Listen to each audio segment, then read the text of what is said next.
Borodar, Croeso, welcome to our port city of Newport.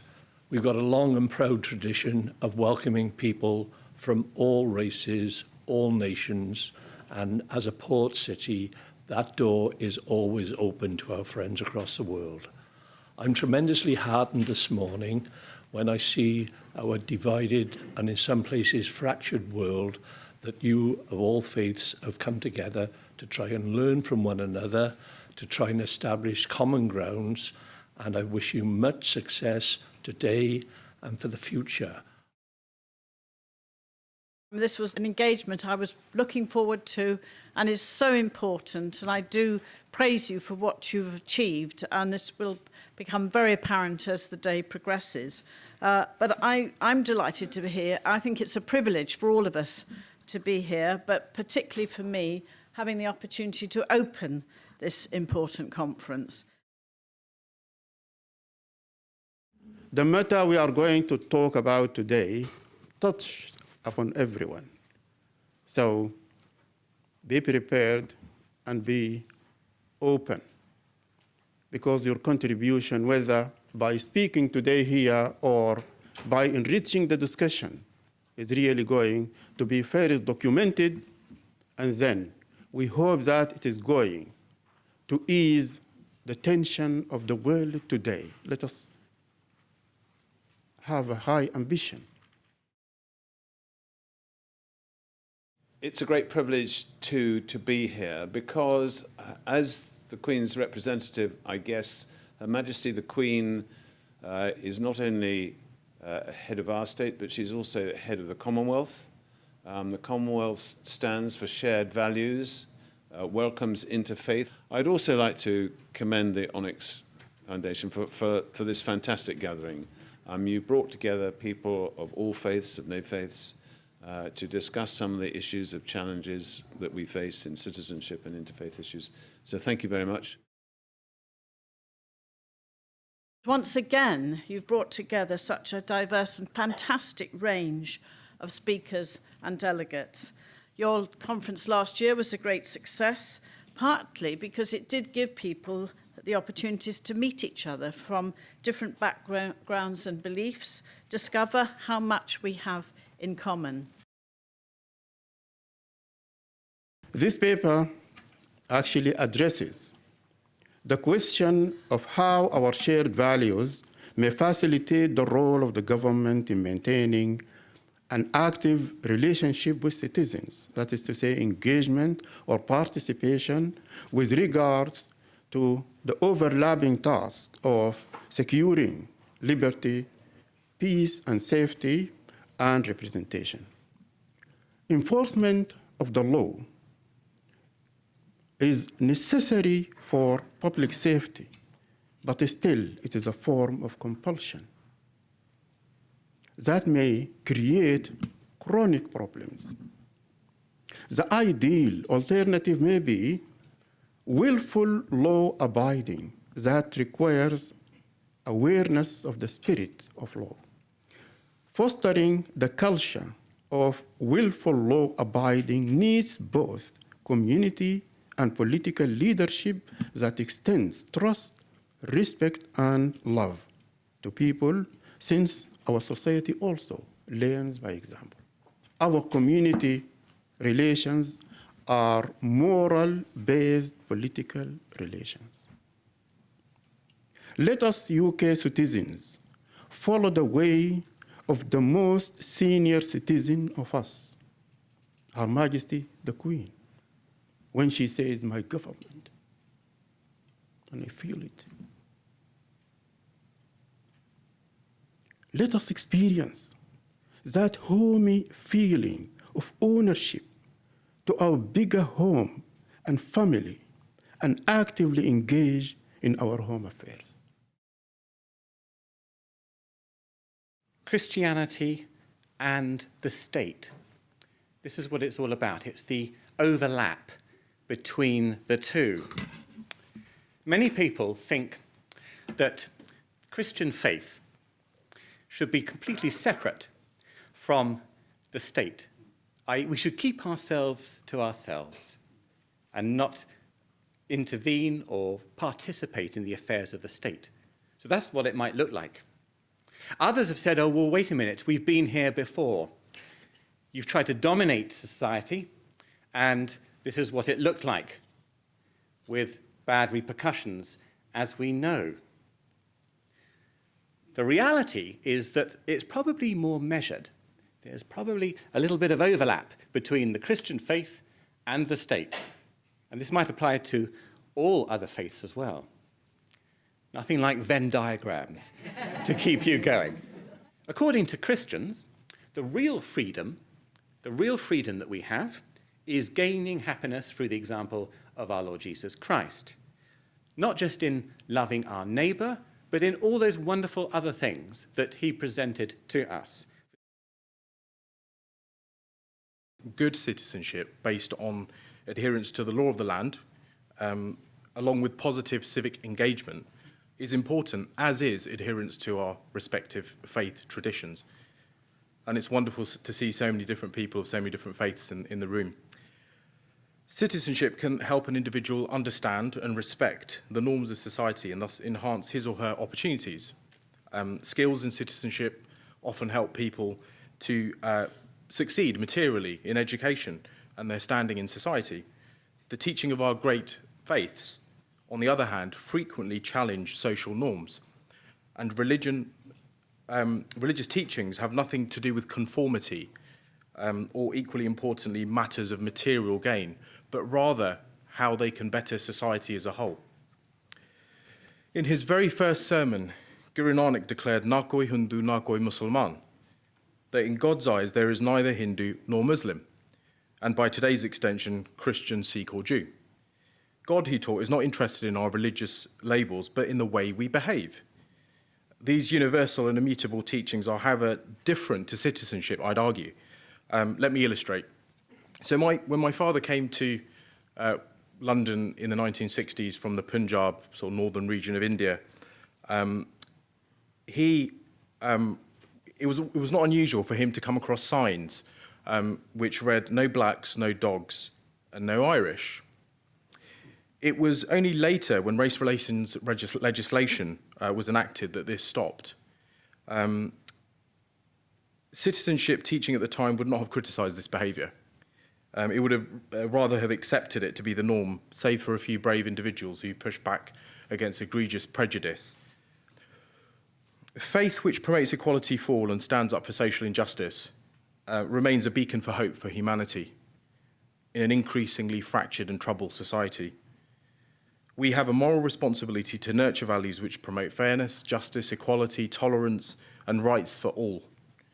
I will end with a reference to the words of the 10th Guru of Sikhism, Guru Gobind Singh, who famously said, "Manas ki jaat ek pashano," which translates to recognize the human race as one. Faith and Citizenship, thank you for your kind invitation. We live in interesting times, and it is progressively becoming acceptable to talk about faith and citizenship. Interfaith dialogue helps to maintain cordial relationship, tolerance, and peace for all mankind. As Sikhs of Guru Nanak, we support people of all faiths.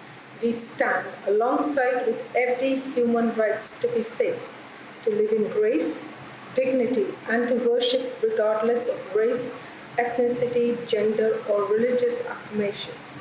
The Sikh community has made its presence and contributions globally. Sikhs have contributed and will continue to work towards equality in each of the countries they call home. Interfaith values and Sikh education in school. As a SAPRE member for several years, it is my experience that teaching of interfaith values and citizenship in school is very important. It encourages lateral thinking among all our youth and lays the foundation for future based on shared experiences of culture, religion, and challenges in life for betterment of society. I just want to say, really, working with the lovely souls in the Onyx Link Foundation, it's phenomenal. It's not just the objectives, which are wonderful and inspiring, But the way in which they do it, which is so attractive, all I felt really, friends, when I worked with them is love. And I think that if we can go away with that feeling that's generated from them, nothing can nothing can divide us then if we love each other. And that's the foundation of all the great religions from God. This is one aspect, the essential oneness of religion, the essential holy of holies. And that's wonderful to carry on doing that. But we need to know the lesson of the age. And Baha'u'llah, when he came in the middle of the 19th century, he said the lesson for this age, he says, glory not in this, glory in this that you love mankind. He said the earth is but one country and mankind its citizens. The earth is but one country and mankind its citizens. We've realized now, after the horrors of the 20th century, that we're one human race. We're starting to realize an intuitive feeling that religions are basically united, but to realize now that the next step is to realize that we need to see ourselves as world citizens. And for the absence of that understanding, we had all the horrors of the 20th century. Ongoing colonialism, the First World War, the Second World War, Korean War, the Vietnamese War, all the terrors that were experienced through terrorism now, all have come about because we haven't made that step in our minds to world consciousness, to become mankind's citizens of mankind. I'm proud to be Welsh, but I'm even more prouder, is that a word, to be a citizen of the human race, primarily. Hinduism said to be world's oldest religion without a founder. Therefore, I would argue that Hinduism is more of a philosophy of life rather than a religion. At this point, I must say that teachings of scriptures and customary practices together make a Hindu to be righteous, respectful to others, and hence a good citizens and upholders of moral values.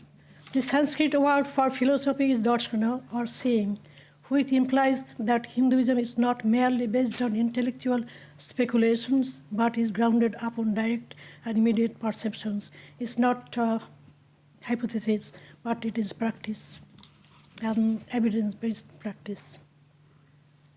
This, in fact, distinguishes Indian philosophy from much of the Western philosophical thoughts.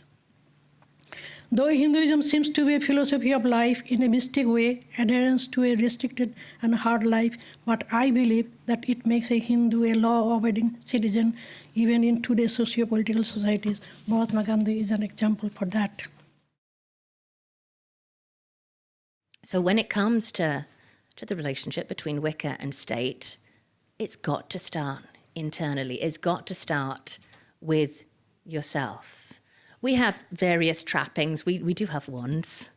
We do. And we have robes sometimes. Like I said, sometimes we'll use a cauldron. But when it comes down to it, your biggest working tool for any kind of work that you do, for any kind of prayer, incense is lovely, candles are lovely, but it's you. You are the conduit. You are the gateway to being able to communicate with that which is bigger than yourself. So you need to be in harmony with yourself. Sometimes that is the scariest thing that we can do, to be able to stand there and look at ourselves and say, am I in harmony with myself? Because only when we begin to do that can we begin to find harmony with other people. If we acknowledge that every one of us carries the spark of divine inside us, we need to get back to basics, like's already been said. We no longer need to go and build a big fire and come together and drum in the spring. We now no longer need to jump fires together and things like that. But we need to get closer to doing that again. We need to turn off our laptops. We need to be able to vibrate with people, to harmonize with people. And you can't do that if you're locking yourself away. We have a piece of literature called The Charge of the Goddess, which I've written a copy of in the paper. I'm feeling a bit bad. Mine was only 7 pages. But I've written a copy of The Charge of the Goddess, but the ultimate words in there say, if that which thou seekest thou findest not within thyself, thou wilt never find it without. For behold, I have been with thee from the beginning, and I'm that which is attained at the end of desire. So you've got to start being the change yourself. The highest authority and reference in Islam is Prophet Muhammad, peace be upon him, through the Holy Quran that he lived upon and clearly delivered it by example.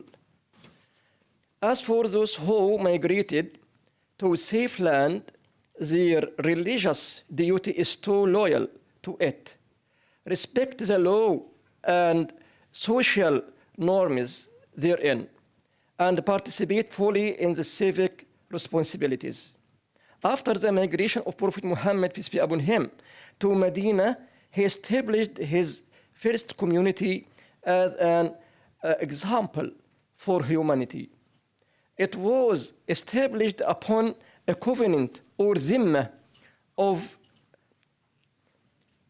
respect, equality, freedom of faith, and peaceful coexistence between his followers and all other tribes and ethnicities with whom they lived and interacted, regardless of faith differences.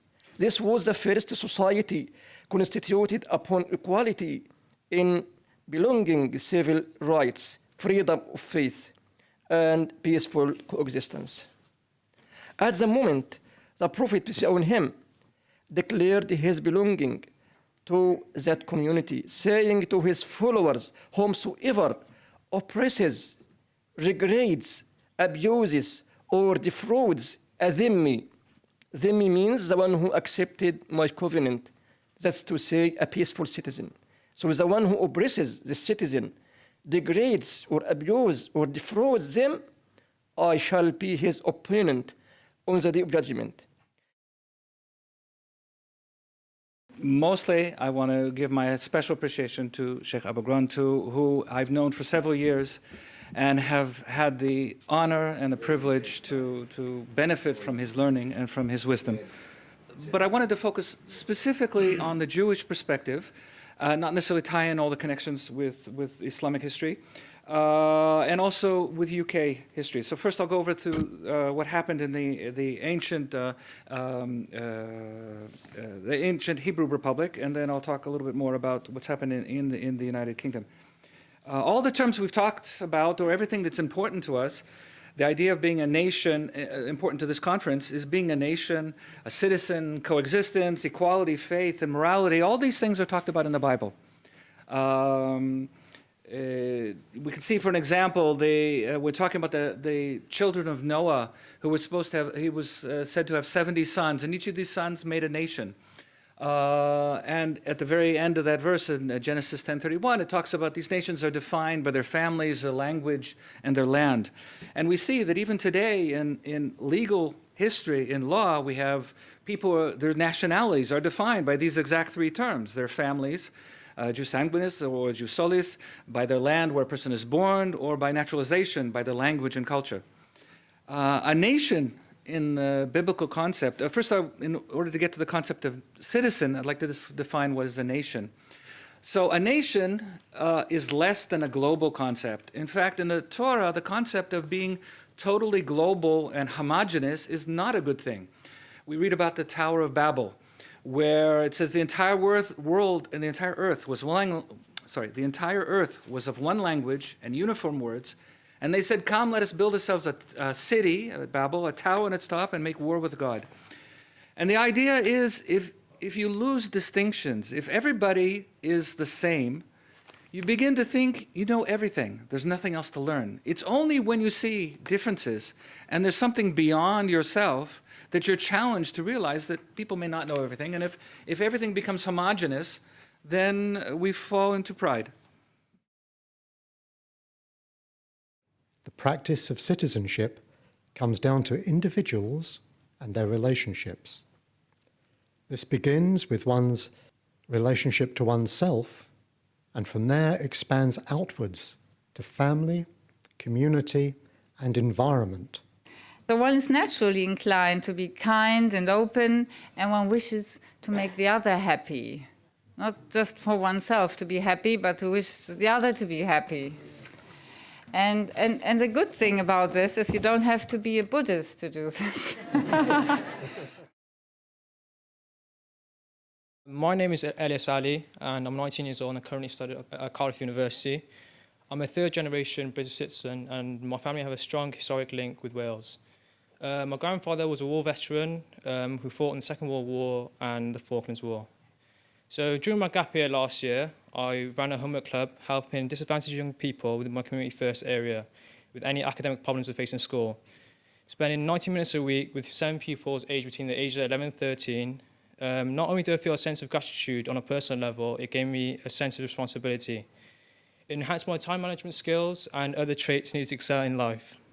I'm also an active member of the BME Youth Forum and an integral member of the team. My responsibilities include tackling social issues that affect the youth. Along with several other members, I create workshop events which help bring awareness to issues such as hate crime. My question related to young people and children. In your faith community, in your belief aspects, I am interested to know, what are the practical aspects and methods you are using to educate young children and young people about good citizenship? I think that's a really important question. I'd say that the important thing is to have role models for children growing up and looking at people within their communities who are going out doing really good work. I mean, this is an example of it. I think the other thing is that it's important to teach children about responsible living, doesn't matter which tradition you're from, and that should be an overarching theme. I'd like to ask the speakers to say something about what do they expect in religious education, because I think one of the biggest problems is education. Can I just say thank you so much for inviting Newport Sacre here today. I'm a professional learning advisor in the South East Wales region for religious education and sacres, and on a national level I'm executive officer of the Wales Association of Sacres and of NAPFRE, the National Advisory Panel for Religious Education. And this is so interesting to me because I've just been working on the new curriculum for Wales, and I've been vice lead for the humanities, and I'm heading up the writing of the RE framework. So I just wanted to say I am listening, and a lot of what you've said today, I hope you will go away and read the humanities area of learning and experience in the new curriculum and see a lot of the key words that you've been talking about today, talking about shared values and citizenship, and the importance of understanding religion and worldviews.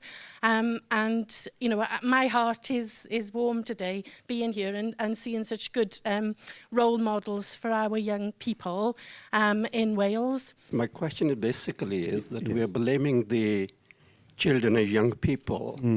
How would you reconcile the shared value with the opening of faith schools, which we as adults try to encourage and open day by day? Faith schools are very important in the Church in Wales tradition. We have schools which are linked in with the Church in Wales, but also there are non-faith schools.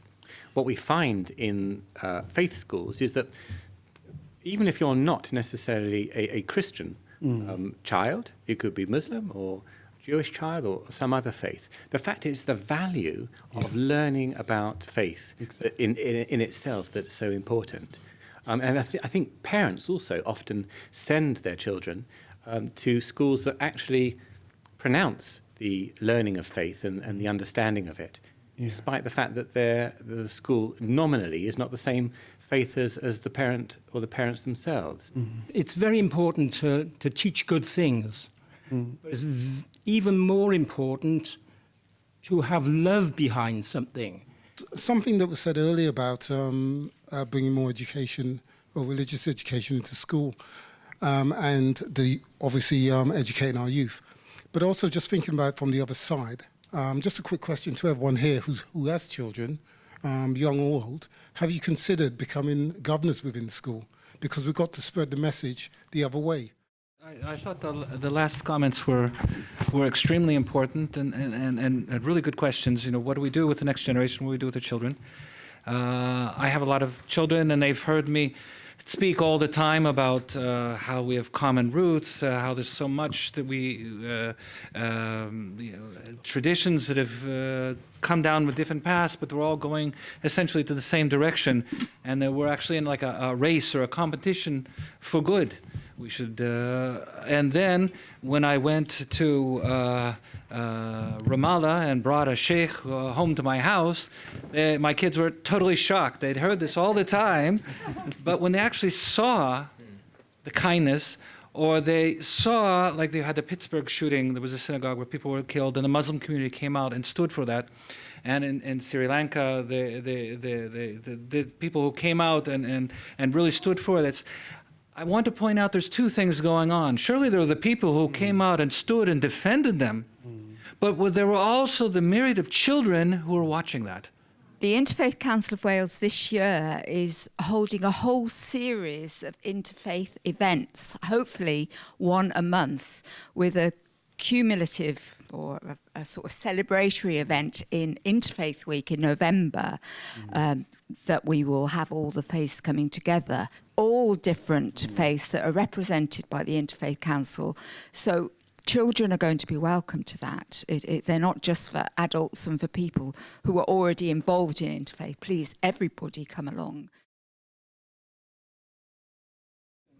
Now the declaration. So may I invite actually the respected chair of the Interfaith Council of Wales, Ngakpa Nursdeen Pamo, to come and read the declaration for us so that the panelists will sign. Thank you. From our shared values to our shared citizenship. We, the faith leaders and communities meeting at the Wales Interfaith Conference in Newport on the 1st of May 2019 on faith and citizenship, from our shared values to our shared citizenship, agree on the following. World religions and beliefs have a deep concern for maintaining the well-being of both the family and society upon their time-honoured moral values. Hence, citizenship from a faith perspective may be modelled with the family system. The faith-based values underpinning family bonds, family order, and commitment to family responsibility may be extended to strengthening community relations, maintaining social order, and observing civic responsibility. A good follower of one's faith, that is, one who adheres to the values that underpin the well-being of family and society, is indeed a good citizen. Such a person will respect the rights of fellow humans, treat the other as oneself, maintain peaceful coexistence with all people, observe the civic responsibility, and advance the common good. Our agreement on the above will ensure our civic responsibility and pave the way for our willful collaboration in the common good, including community engagement, participation in the democratic process, and caring for the environment.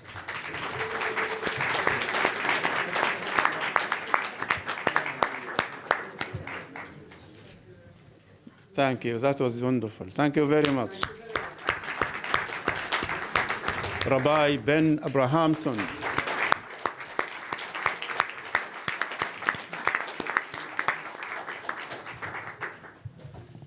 That is something little for the great effort you put, Abrahamson. Thank you. And this will bring us the day to conclusion. May I, on behalf of the Onyx Link Foundation, thank every one of you who took the effort, the steps, and the time to come for this wonderful gathering. Let me assure you, the effort that you have put is never going in vain. We will take your message to the furthest corner of the world so that people will benefit from this. So with love, with appreciation, with all the respect to all of you, we say thank you very much and see you in the next conference. Thank you.